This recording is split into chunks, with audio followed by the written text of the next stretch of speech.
ஒரு நிமிஷம், நம்ம லைஃப்ல எந்த ஒரு விஷயம் எடுத்துக்கிட்டாலும் நம்ம ஏதோ ஒரு ரீசன் சொல்லியே நேரத்தை கடத்திடுறோம். உதாரணத்துக்கு, மாப்பிள்ளை எப்பதாண்டா படிக்க ஆரம்பிக்க போறேன்னு கேட்டா, மாப்பிள்ளை இன்னைக்கு ஒரு மாதிரி மனசு சரியில்லை, இன்னைக்கு என்ன வெள்ளிக்கிழமை தானே, மண்டேலேருந்து படிக்க ஸ்டார்ட் பண்ணிடுறேன்னு சொல்லி ரீசன் சொல்றது. சரி, என்னடா வீக்கெண்ட்ல ஏதோ பேஷன் ஷார்ட் ஃபிலிம் எடுக்க போறேன்னு சொல்லி என்னடா ஆச்சுன்னு கேட்டா, மாப்பிள்ளை கதெல்லாம் ரெடிடா, ஆனா கையில காசு இல்லடா படம் எடுக்கிறதுன்னு சொல்லி இன்னொரு சாக்கு போக்கு சொல்றது. நான் இப்ப உண்மையிலேயே நடந்த ஒரு சின்ன பையனோட கதையை சொல்றேன். வில்லியம் காம் குவாம்பாங்கிறவர் 5 ஆகஸ்ட் 1987 ஆப்பிரிக்காவில் இருக்கிற மலவிங்கிற ஒரு கண்ட்ரியில இருக்கிற கசுங்குங்கிற ஊர்ல ஒரு ஏழ்மையான குடும்பத்துல பிறக்கிறாரு. கொஞ்சம் வருஷத்துக்கு அப்புறம் அவங்க ஊர்ல வறட்சி உண்டாகுது.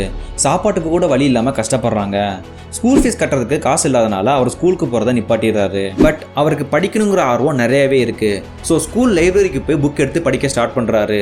அப்பதான் அவருக்கு எலக்ட்ரானிக்ஸ் ரிலேட்டட் சப்ஜெக்ட்ஸ்ல இன்ட்ரெஸ்ட் இருக்குன்றதை தெரிஞ்சுக்கிறாரு. ஓரளவுக்கு வறட்சி எல்லாம் குறைஞ்சதும் அவர் மறுபடியும் ஸ்கூலுக்கு போய் படிக்கணும்னு ஆசைப்படுறாரு. பட் 2000 வச்சா ஸ்கூல் ஃபீஸ் கட்டுறது காசு இல்லாதனால டீச்சர்ஸ்க்கு தெரியாம கிளாஸ்ல போய் உட்காந்து படிக்க போய் மாட்டிக்கிறாரு.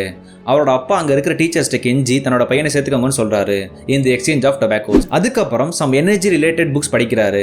அந்த நாலேஜை யூஸ் பண்ணி ஒரு சீப் டைனமோ வச்சு ஒரு விண்ட் டர்பைன் பில்ட் பண்றாரு.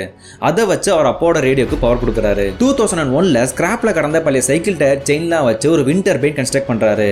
அது மூலியமா அவர் எலக்ட்ரிசிட்டி சக்சஸ்ஃபுல்லா ஜெனரேட் பண்றாரு. இந்த விஷயம் ஒரு சில ஜேர்னலிஸ்டுக்கெல்லாம் தெரிஞ்சு இவர் இன்டர்நேஷனல் லெவல்ல பயங்கர ஃபேமஸ் ஆயிடுறாரு.